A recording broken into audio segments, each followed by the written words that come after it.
Hej og velkommen til min spillerkarriere her i FIFA 15. Jeg har valgt at lave en spiller her, som jeg hvis ikke lige ved navnet, jeg skal give ham, så han har fået lov til at være fra Colombia, ligesom jeg også selv er adopteret fra Colombia, så ja.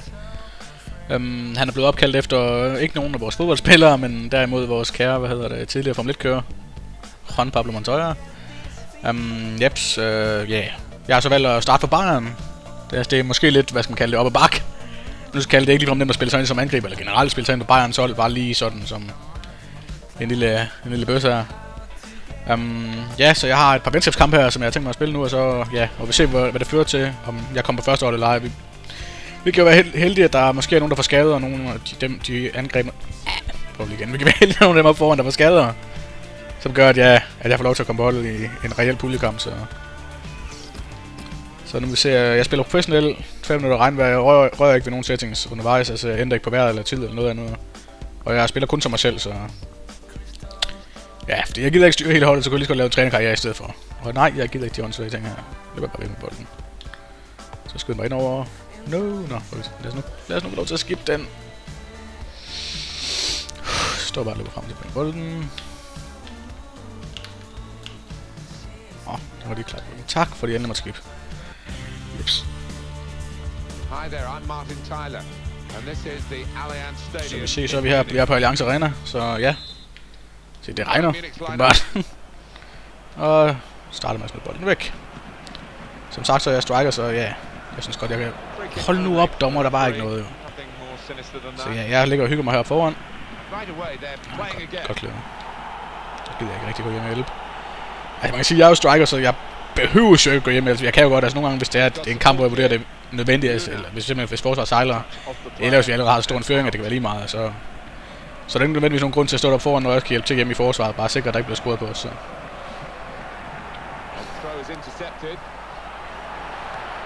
Den lykkes ikke. Jeg skal nok lige at bremse op der for at komme ind på indersiden. Det lykkes ikke at beholde bolden. Pep Guardiola, his first season with Bayern Munich, he couldn't do the treble, but he did do the domestic double. Well, is that failure? Is it success? I don't know. The standards are set so high in Munich, and for Pep Guardiola, he slightly changed the style of play, but he got a rude awakening in that semi-final, didn't he, against Real Madrid? Ja, I kan nogle gange måske høre min gamepad, fordi den har en sådan alarm ret så meget, så... Nej,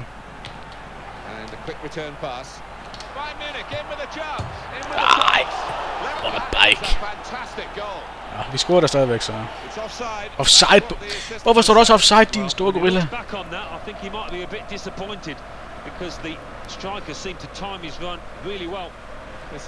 er fucking godt skud, løber alt muligt. Så nej, så står han offside, den store gorilla. Selvfølgelig skal han ødelægge det for mig.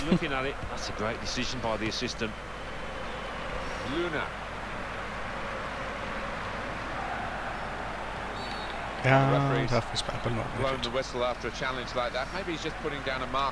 Og et gult kort. Müller, hold op med det der. Det er meget skal gult kort, det er mit job.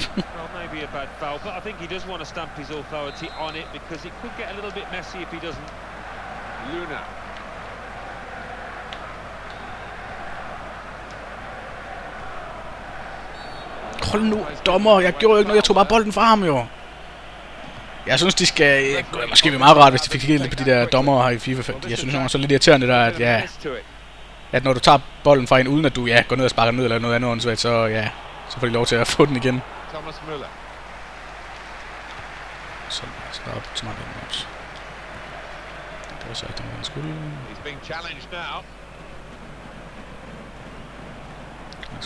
Well, there's no doubting who are the favourites here. Bayern Munich. Så bare op med den, og så skal du bare løbe op og score. Hvis du kan finde ud af at løbe. Hvad fanden det for en lille læg, mand. Ud af nogen, så er de ikke rigtig skide gode til at komme med indlæg på de rigtige tidspunkt, synes jeg. Ja. De kan ikke sådan, det er ikke så altid, de selv sådan kan se de løb, man er i gang med, hvis man kan sige sådan. Og det er sådan, jeg synes, nogle af det er lidt irriterende, når det er, men som striker i hvert fald ligger og leger rundt, og bare klar på nogle perfekte løb, men de er så ikke fatter en ski.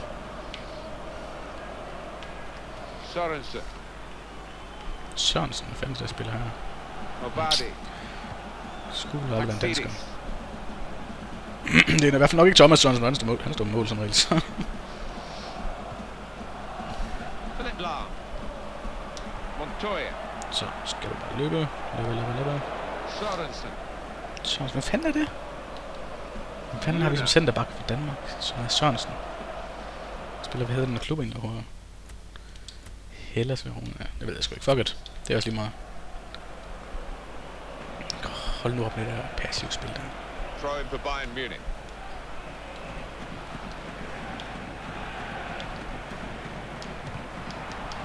Chance for it. Got to be. Nu holder I fandme. Det kan ikke passe at ramme stolpen 2 gange på en dag. Into the middle. It looked a good cross, but the defender read it well. Here's Ribéry. Ja, han er god nok derude. Det er også bare ramt det skævt, der det... Ja, jeg skulle nok egentlig bare vende mig om at skulle på mål, men... Men jeg synes... Ja, altså regnen har lidt effekt, men jeg synes ikke... Effekten er større i 14 i hvert fald. Ja, der var det fuldt muligt at styre noget som helst fornuftigt.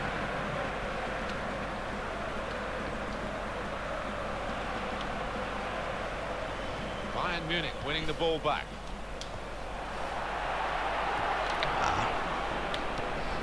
Sebastian Rode. Hvad fanden er det? Det der, hvad fanden er det for noget pis, altså? Du kan ikke, man kan ikke nå den der, altså ingen spiller i verden kan være så hurtigt der.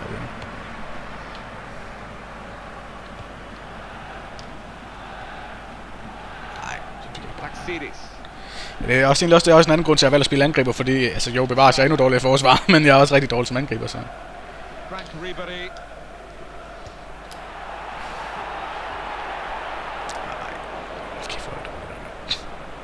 Bayern Munich given the throw. Frank Ribéry. Player in the way there, and he's deflected the ball out of play. They've got the ball rolling again straight away. Keeps it going. Here's the chance. Saved it. Corner, Bayern Munich.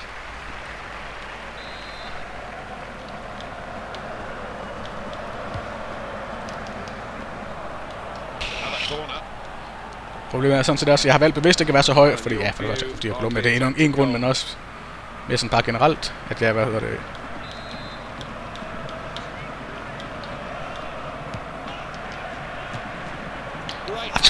Man skulle lige prøve. Det kan man ikke klandre mig for at prøve. Jeg tror selv ikke fast angriber sådan. Så det er hvad der sker. Så er forsvaret, hvor de er henne. Godt det der. Nej, jeg skal ikke have bolden,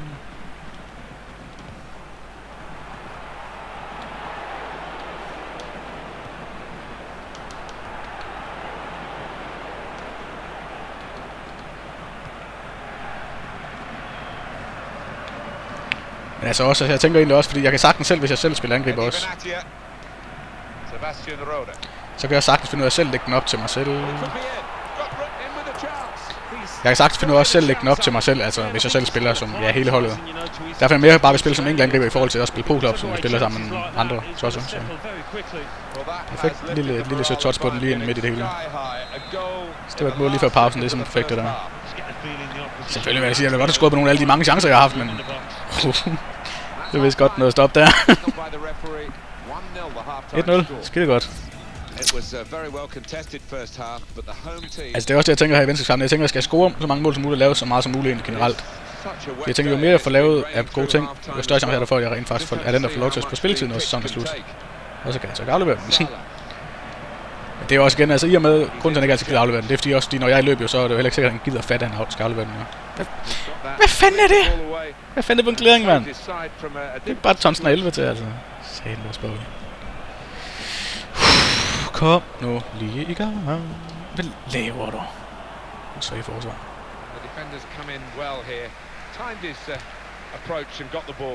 Hallo, ref. Hallo, jeg skal dommer! Hallo! Du kan bare skade mig, og så spille videre, altså. Fucking lortedommer. Styrer sig selv. Jeg måske han var så højere op nu. Så kom nu, gå nu lige op. Hold. Nej, du skal ikke gå ud. Hold op. Ja, jeg kan ikke gøre noget for os. Satan, der også Bobby. Så, well fucking done. Jeg er lige blevet skadet. Og det er kraftigt mig så bakser. Hvor helt præcis, hvor det er, skal hen. det ikke mindst løbe så et eller andet, altså? Nu taber Bayern, når jeg ikke er her, altså. Det er mig, der er Bayerns helt. Nå, jeg skal åbenbart bare lige ud for at vinde. Så en eller anden tager lige at skyde bolden væk. Jeg mangler fucking striker. Lad mig nu komme ind på banen, altså. Hvorfor? Rejs dig op! For helvede, mand. Men jeg kan sgu da ikke blive skadet. Nej. Hvor er det træls, mand. Nu holder jeg selv. Seriously. Sådan der. Så har jeg fået lov til at komme ind igen. Tak. Kære dommer. Jeg skal lige skal kæmpe. Det går for langsomt, det der rute. Hvad skal den hjem for?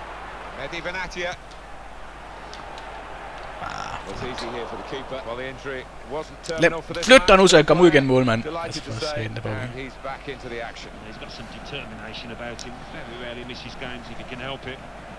Da Silva, and a special occasion for him, concentrating there on the match on his birthday. Okay. Gonzalez.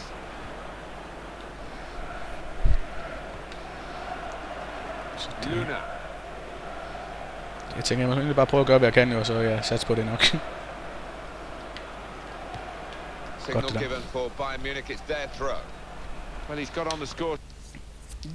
Hvorfor skal I tage mig ud? Jeg simpelthen løber bare resten af kampen. Trøje hænger løst. Jo. For langt. Jeg har taget de målsætninger, så de afspejler, at du har manglet et stykke tid på grund af din skade. Jeg håber, du er i stand til at spille, bla bla bla. Læs mig. 3 uger, det er jo hele fucking preseason, jeg er ude, så det, nej. Nå, jeg kan det i hvert fald lige, når jeg er skibet ind til, ja, skipper lige indtil jeg er klar igen, så tager vi den derfra igen. Jep, så er vi tilbage igen nu. Transfervinduet er lige slut, og ja, jeg er åbenbart tilbage fra skaden nu, så der er blevet spillet et par kampe i, ligaen indtil videre. Du kan se, at vi har en kamp i underskud her lige nu, og vi ligger på andenpladsen, så hvis vi vinder den, så ja, ligger vi forrest igen. Selvfølgelig hvis Hoffenheim også vinder, så ja. Så er vi lige ved, så ligger vi stadig lige med Hoffenheim, så jeg skal egentlig bare, jeg kan se, at jeg er på truppen nu her, så ja. Lad os gå ind og spille kampen, og så se om vi kan own Stuttgart en smule. Kan da håbe på det i hvert fald. Og jeg spiller som højre angriber simpelthen, jo. Hvorfor fanden skal jeg spille som højre, når jeg er venstrebenet? Nu ser man god. Så løber man bare med bolden. Lad mig nu skikke, tak. Hopper lige hen. Hello and welcome to the Bundesliga. Bayern Munich's lineup. He's on the bench today. He's the substitute keeper, and he might not be here at all next week. They want him to go out on loan, maybe for his own good. I'm not sure he wants to go. Well, he's a fantastic goalkeeper, so it's a gamble not to use him today. I just wonder whether that gamble's going to pay off. Oriol Romeo. Leitner. That's a decent challenge by the opponent. Moritz Leitner. Jeg tror, jeg bliver lidt op på min plads op og lige afventer lidt og se, hvad der sker. Bayern Munich. Ja. Så vi kan, altså jeg kan jo ikke sådan ikke, jeg kan jo ikke styre resten af holdet, eller bede om de skal stå offensivt, defensivt, hvad fanden de skal. Og Bachner skal med op og hygge sig, eller hvad fanden vi finder på det, så jeg tænker så. Så det er egentlig bare at hygge sig med det. Satans, det lykkes ikke. Giv mig den bold. Daniel Didavi. Toku Sakai. Bare lige med noget lige hurtigt defend lidt kort, og så satse på den går. Lad nu være med at lave noget dumt dernede. Nå, de får frisk bare på lige.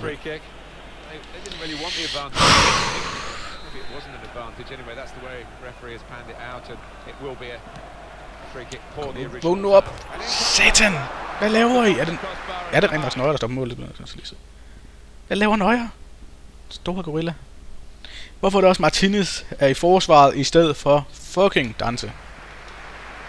Men de får ikke solgt Danse. De har åbenbart købt hvad hedder det, Lukas Andersen eller noget. Jeg ved lige, hvor de har fået den åndssvage idé fra, men ja. Det følte de åbenbart for. Hvad fanden sker der for Stuttgart? Det er pisse irriterende at se på det. Så skal vi dække med den.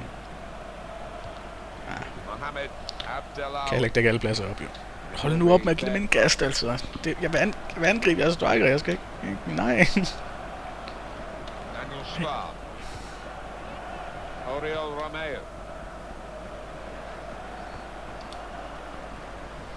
Mohamed Abdellaoui. Og så kommer der et indlæg. Nej, det gør der ikke. De får et indkast igen. Kom nu, Bayern. Raus. Ej nu, hvad laver I? Hold så op med det pjat der, tager sammen. Sebastian Rode. Nej, hvad fanden kan I lave? Fjol så meget rundt, hvad laver I? Nej!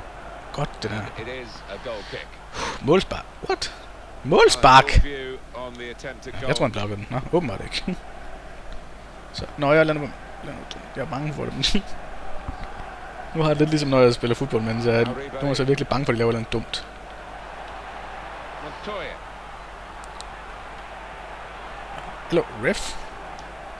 Stående takken på scenen. Okay.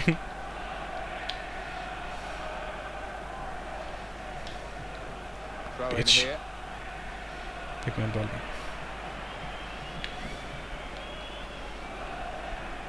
Hagui. Det kan i hvert fald ikke noget. Home to extend this run of 2 consecutive victories into 3. Yeah, and the way they played in those previous two, I could see them making it 3 as well. A good piece of defensive clearance that was. And there's the throw in. They wasted no time at all. How wide it goes to Ribéry. The defender has coped well with that cross. Jeg kommer til det der. Så skal jeg lige have styr på den derhjemme. Selvfølgelig har de ikke styr på den. Lewandowski. What a powerhouse this fella is. Non-stop. Yeah, he's a grafter, all right, and he never gives those defenders a rest. Well, we could get some news on the injury. I think Jeff Shreves is on the case. Ref. Oh, there's some real concern looks from the bench, I have to tell you, because he's landed right on top of his elbow, and that's causing him some serious pain at the moment. Thanks, Jeff. That's got us right up to date. Just a touch, enough to take it over the line. And that's a quick reaction from the thrower. Game on again. Montoya. Jeg er nødt til at få den med under. Jeg er så dårlig til. Jeg kan ikke finde noget skill, jeg kan ikke noget som helst. Det er sådan komisk dårligt. Mohamed Jeg Abdellaoui. løber op og står i plads igen. Kotoko Sakai. Hold nu op med det pjat. Altså, hvad sker der for Bayern nogle gange? Det er virkelig sindssygt så åndssvagt dårligt niveau Bayern har nogle gange, altså. Montoya. Now Ribéry. Ja, for det var en perfekt sted at lægge den, det kan jeg godt se. Læg den lige midt i det hele, hvor der ikke er nogen som helst, der har en chance for at nå den, altså. Challenged quickly by the opposition. Sebastian Rode. Here's Ribéry.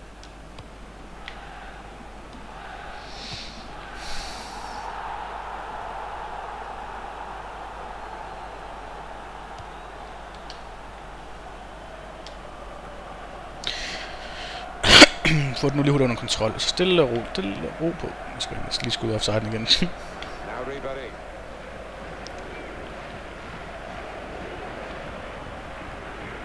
He wants it back from his teammate, and there it is. It's come back. Ja, for det var jo nok det mest oplagte sted overhovedet at lægge den, og det kan jeg godt se. David Alaba. In with a chance. Kæft, hvor dårligt skud. Decisive save. Goes for goal with Ej nu! Hold kæft, hvor skyder jeg dårligt nu, mand. the corner's given for Bayern Munich. Om ikke andet, så har det mindste skud på målet. Ja. Så spil mig nu, før der kommer nogen i nærheden af mig. Here's the shot. Ej! Jeg prøver sådan bare at tage stille og roligt små skud på siden eller et eller andet, men det lykkes sgu ikke. Satans. Nå, fuck it. Det er kun første halvleg, og nu vil vi mindst lige få lidt pres på, så... Jeg skal bare ikke lige holde pres, eller om jeg ikke lige kan nå at score inden det er pause. Det er så nemlig lige med pølse nu.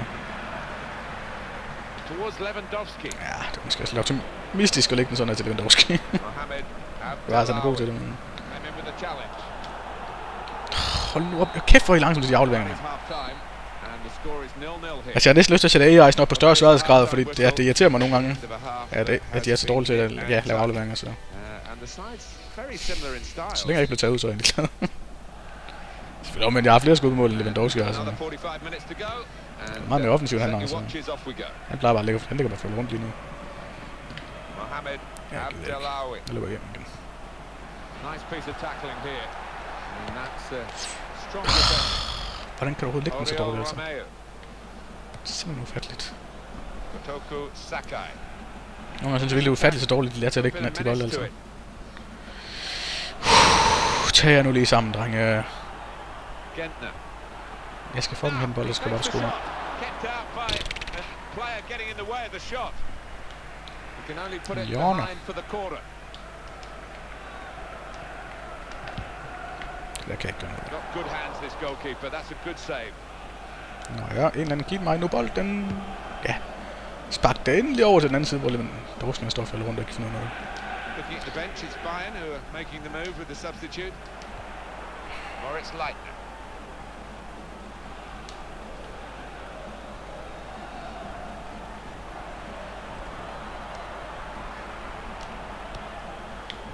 Bastian Schweinsteiger. Now Bastian Schweinsteiger.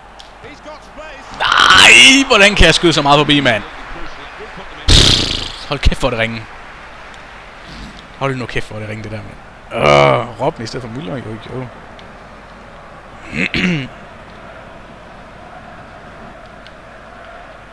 Manager thinking for the away side, time for a change. Ja.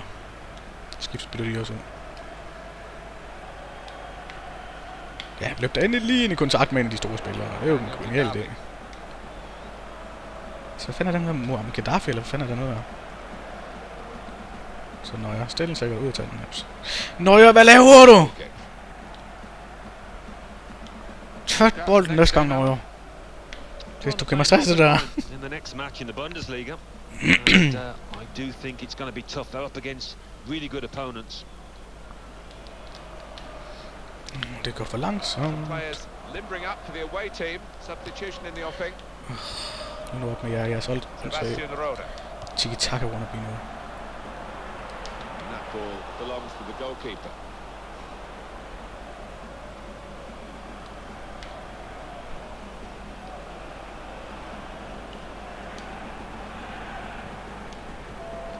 Gentner.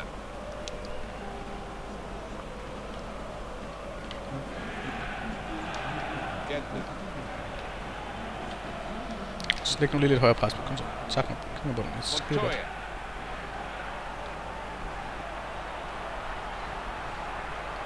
Ref! Straffe!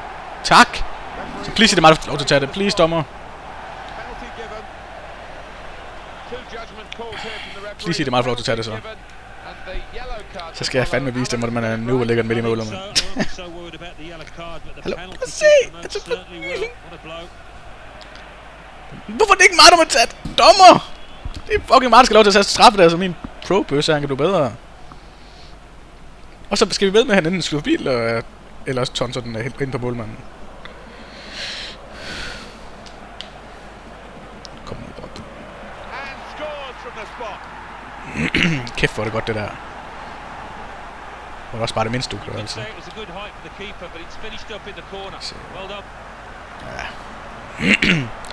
Det er altid noget, han scorer. Ellers var jeg fandme blevet sur. Det er fucking min fortjeneste, der bliver scoret. Meget fik lavet straffe. Kom nu. Og så kan jeg høre stadig kommentatorerne sidde og råbe, goal, goal, goal! Så hun bare en München eller sådan noget. Jeg antager, at jeg snakke tysk. Please sig ikke mig, I tager ud. Hvis I tager mig ud, bliver jeg sur. Thank God. Pizarro ind i stedet for Lewandowski. Jo. Good vision to be able to switch the play there. Montoya.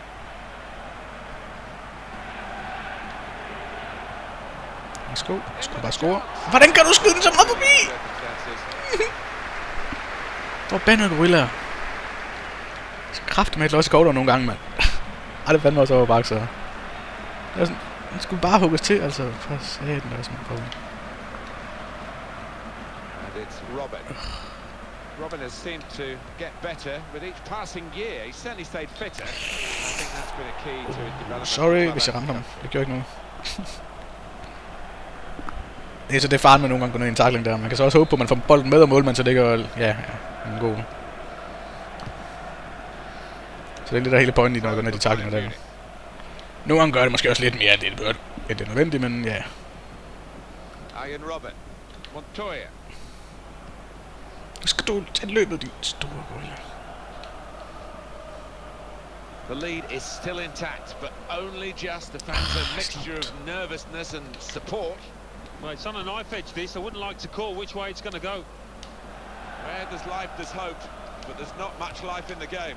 Well, the manager on the sidelines has made his intentions clear. He's waving quite a few defenders forward. Jeg har ikke energi til at løbe lige nu. Vi skal bare trække hjem, så skal forsvaret bare lidt med at fejle. Og det er derfor, jeg ikke løber hjem i forsvaret, for så fejler vi helt sikkert. Hvorfor skal du skyde den væk? Hvis du bare laver en langstækkende mod til mig, så er det fucking frit. Og så bliver jeg skiftet ud. Hvorfor skal jeg skiftes ud? Sæt også forbandet bøsser. Den godt kan lide, når det er, man så skifter ud på den måde her. Men ja, jeg synes ikke resultatet er tydeligt nok hernede under nyhed, kan sige det sådan. Så det... Lovende debut for Montoya, FC Bayern, så... Det er sjovt.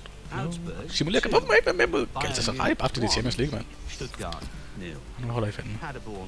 Jeg mener, være bing, det forstår jeg slet ikke. Vi vandt da. Hvad er nu? Nyt skade. Pizarro er skadet, yes! Ikke at man skal glæde sig over, når andre er skadet, men det er altid godt for mig, når der er en anden striker, der bliver skadet. Så det giver bare mig større chance for os at lov til at spille, især mod os i Champions League for eksempel. Nu skal vi spille mod Hamburg. Hamburger Sportsverein, ja. Og jeg er simpelthen i startopstillingen. Oh yeah. Kan vide, man egentlig... Jo, jeg var i startopstillingen. Jeg tænker, kan vide, man egentlig komme på bænken, og så måske være heldig at blive skiftet ind. Eller man altid bare skal starte i startopstillingen, hvis det er. Stop bare, leger med bolden. Det var de ikke klar på. Jeg vil sige, jeg elsker simpelthen grafikken, når man kommer ind, og nu skal det ikke så meget grafik, men mere, hvad hedder det, den måde fans simpelthen de der små papskilt på dem, nu det hedder. Jeg har kun set dem godt i Bundesliga, der hvor de sidder og laver logoerne. Det der, netop der har vi et perfekt billede af det. Og det, ja, det er fucking konge det der. Jeg synes, det ser så fedt ud. Både i virkeligheden, men også i spillet. Ej, det var nøje. Så længe han ikke er nøgen, så går det nok. Du kan lægge sådan en homobold der til mig, altså. Hvad laver du? Du skal ikke bruge godt. Hvad fanden var det for en aflevering? Dommer, det gjorde ikke noget.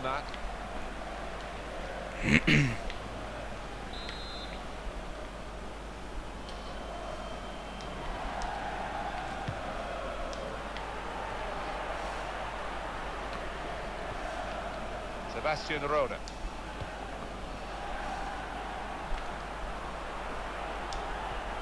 Skal du score? Hvad laver du, store bøs?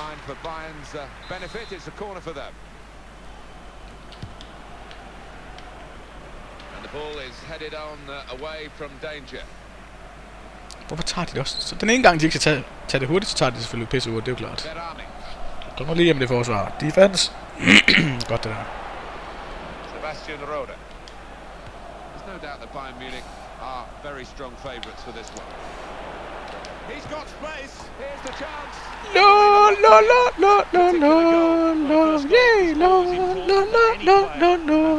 no. Det er så konge det der. Det der, jeg overvejede lidt, at jeg skulle takke med målet, men jeg turde ikke gøre det, fordi problemet var, hvis han nåede at sparke bolden væk, og så gik ned i en glidende på ham, så ville han være død, og det ville give mig et fucking direkte rødt. Så jeg tænkte bare, jeg fortsætter løbet, så får jeg får høj skuld, og han får højst frispark, så... Og så er det bare stille og roligt, bare lige et stille lille hurtigt tab på rundt, og så er den en... Du kunne også lave trekant, men så er det bare, så ved man bare, den laver noget dumt. Jeg tænkte rundt, det er den eneste, hvor jeg er sikker på, at han var skyde på mål. Så det er skide godt, det der. 10 mænd første mål. For en kæmpe målmandsfejl. Eller, hvad man skal kalde det. Slampert. Lewandowski. Kom så, indkast. Kom nu, vi får indkast. Nej, let. Jeg skal ikke bare tage bolden med sig. Det må han sgu ikke den store gorilla.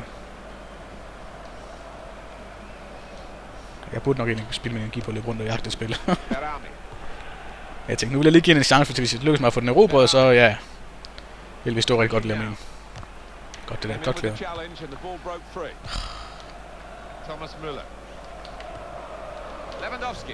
Lewandowski! Du skal være bedre til det der. Så kan han dække midten lidt.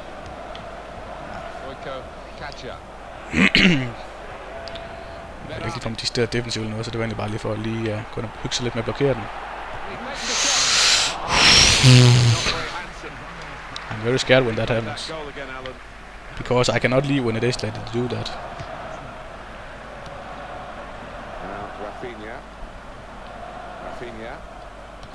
Ja.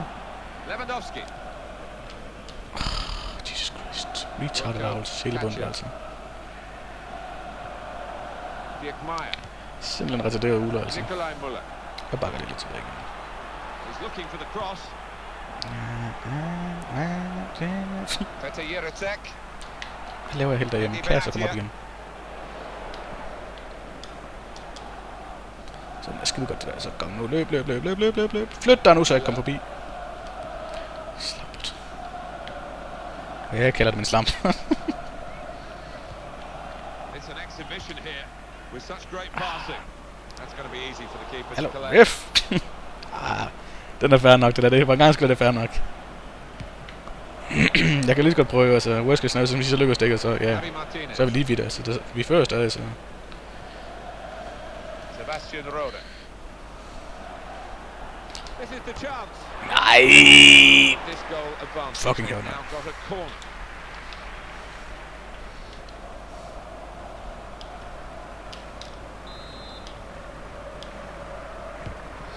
Hvad fanden er det? Du skal jo lægge den højt, din store mongol. Du skal ikke bare lægge den flat. Satan også. Det er sgu ikke min skyld, det der, altså. And now a happier signing because he's got his first goal for the club. Yeah, you don't want it to be a long time before you get your first goal, so a little weight off his shoulders there. Jeg håber, det lykkes, jo. Jeg skal bare lægge trist lidt rundt op. Here's Ribery. He'll get it back here.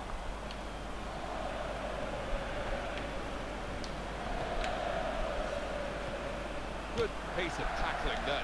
Signal given for Bayern Munich. It's their throw. Ja, vi kan. David Alaba. Alaba er din store bølle. Satan, så vil jeg få fat på den. Marcel Janssen. Han løb to ikke løb over i mig alligevel. Well managed without him today. Now he's gone. Stille og arbejde, Life goes on, Alan. Life does go on, yeah. I mean, it's a big Kom decision. nu videre med den bold. For satan af Bobby. Maybe they'll get a replacement in quickly. Nu skal de bare ikke score.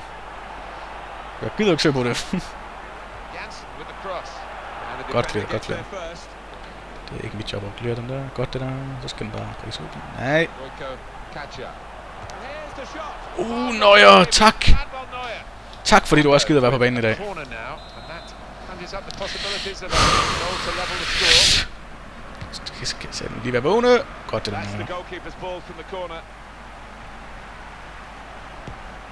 Okay, Neuer. Seriøst, Neuer. Det er kraften bare dårligt. Det er kraften med rent for at vinde mål, men det er bare tonsen af helvede til. Jeg skal håbe på, at han kunne finde ud af at spille ordentligt, når han får dem på prisen. Hold nu op, jeg giver dem i hjørne! Hvad skal det til for? Altså, for satan også. Hvorfor skal jeg stå og dække bagstolpen? Helt præcis hvad pointen, jeg skal stå og dække bagstolpen. Så lad mig nu komme afsted. Hold nu op med at bare tonsen op til mig, altså. Det er bare håndsvagt. Ja, hvad fanden kunne jeg gøre der, altså? Det gør i hvert fald ikke noget. Vi smadrer ham i hvert fald ikke fuldstændig. Kun lidt. Nej. Vi gjorde ikke noget. Berami op, alle.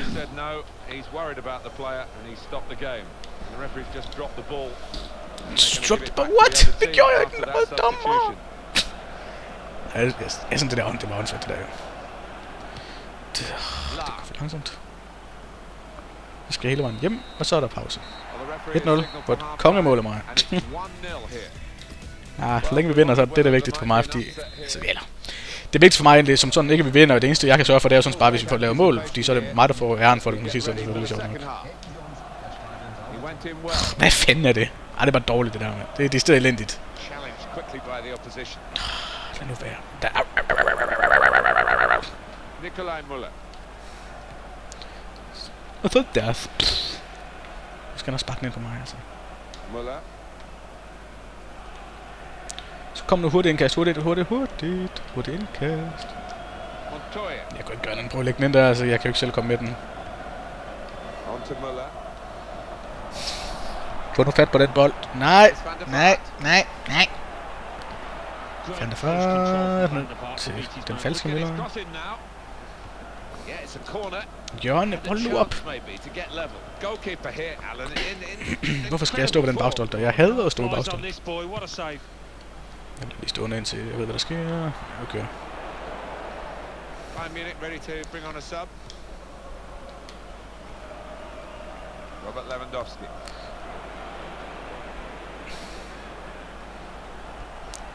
Ej, nu holder I sgu. Kæft, det er dårligt, jeg skulle bare skudt. Jeg kan godt se, at jeg er ved at blive lukket ned. Ja.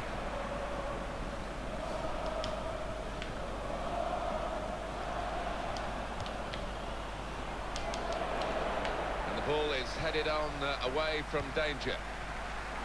On the home bench, a substitute is clearly getting ready to come on. Now Ribéry.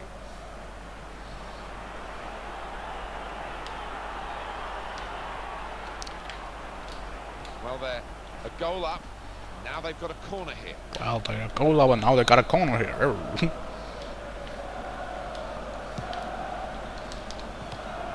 Brilliant. Skal det skydes? Hvordan kan du miste det mål, din store gorilla? Fucking kongeaflevering for mig, mand. Alla var din store gorilla, altså. Kom nu lige i gang, din åndssvage møgbold.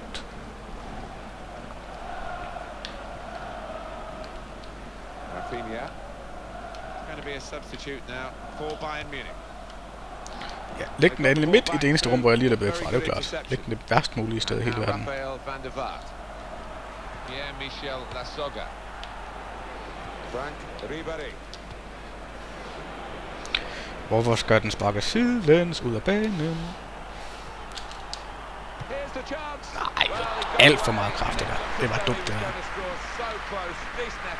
Det er bare elendigt, det der. Det er sådan, ja, dårligere end elendigt, det der. Sjældent har jeg set så dårlige skud.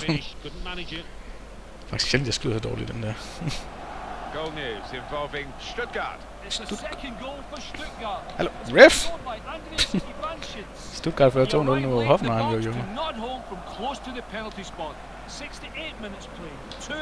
Thank you very much, Alan. Jeg elsker simpelthen ham kommentatoren, der rapporterer de andre kampe. Han lyder som, han har fået alt for meget viskøs og smøg og alting. Det lyder ganske underholdende. Hold nu op med at give dem hjørne. Hold op med pjat. Ja, det er så dumt. Han er så dum nu. Det er godt. Og det er også en ny spiller, de har fået, de er på banen nu. Hvorfor skal du tonse den væk på den måde, altså for satan der, Bobby? Jeg var fucking på vej på banen, og du lagt den over den anden side, hvor der er helt frit. Store mongoler, altså. Siden der er altså så stor mongol, der er inde, han har bolden nogle gange. Lewis Holtby. They're looking for a hero here, this team. Well, those defenders are going to be asked to head the ball quite a lot, I think. Plenty of aerial balls are going to be coming their way in the next few moments.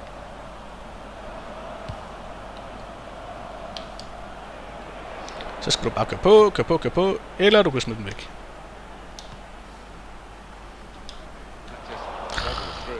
Easy for the goalkeeper.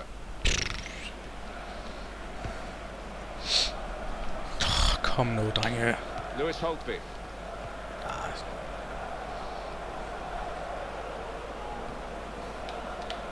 Müller rushing it here.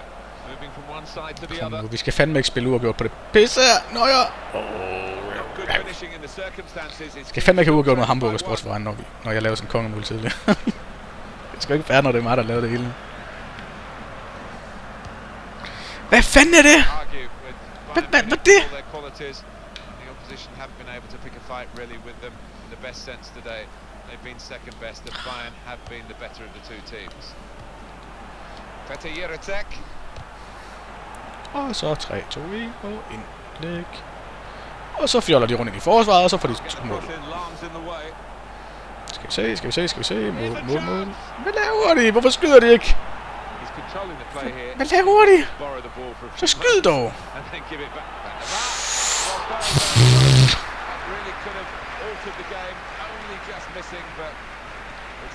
It is a miss, but he did everything right. It was a good strike on goal. He hit the target, just couldn't convert. Here's Ribéry.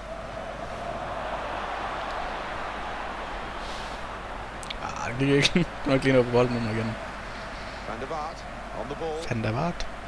Nominally a midfield player, Rafael van der Vaart, but he really does want to attack in every match he plays. Ja, det kan det forsøge at være. Man skal lige på en gang med den. Peter Jiratek. Dommer, hold nu op. Vi gjorde ikke noget. Points for it. Nu vil jeg godt se, at jeg er træt lige nu. Kampen spiller også snart ved at slutte, så det er bare perfekt egentlig. Jo længere man løber, jo bedre at se, som jeg ser det. Altså, hvis man lige præcis rammer det punkt, hvor man er ved at være helt smadret lige når kampen er slut, så er det perfekt. Jeg tror det fandt lidt. Nej! Nej! Hvad laver I? Hvad fanden laver forsvar, mand? Hvad laver I? Nej! Hvorfor står I sejlet, så han kan lige tage den ned? Nej! Bandet homobøsse. Kræften med, at det også er corner nu, når man skal ud. Og så slutter vi. Hold kæft, hvor er det ufortjent, det der Hamburg. Hold kæft, hvor er det dårligt forsvar. Det er fandme ikke. Det er ikke eddermame ikke fair for mig, det der. Det synes jeg sgu ikke, det er. Jeg føler, kan man sige, at jeg skulle bare score på nogle flere, men... Det er fandme... Ej, nu aldrig. Det... Ej, hvor er det ærgerligt, det der, mand. Shit, hvad siger jeg? Tilfældig lige nu. Vi ligger på en del førsteplads sammen med sin Gladbach, så det... Lad os lige fortsætte næste kamp. Ej, vi forventer alt muligt godt om mål og alt muligt andet spændende. Men så en gennemsnitlig kampvurdering på 9,0. Nej, det kan jeg ikke finde ud af. Det var dårligt til. Oprette en målprocent på 21. Ja, det kan jeg måske ikke godt. Assist forventer med support. Hvorfor skal jeg få en assist? Hvorfor skal jeg ikke bare score? Det er mig, der scorer. Gå væk. Hold op med det der pjat. Simuler. Hvorfor ikke? Med på Paderborn. Ja, simuler lige hurtigt en kamp. Ja, bla bla bla bla bla bla bla bla bla. Kom, tak. 5-0. Hvorfor må jeg ikke spille mod Paderborn? Altså, nu holder jeg fandme. Nå, jeg cutter den her på den her episode her, så vi ses i næste episode.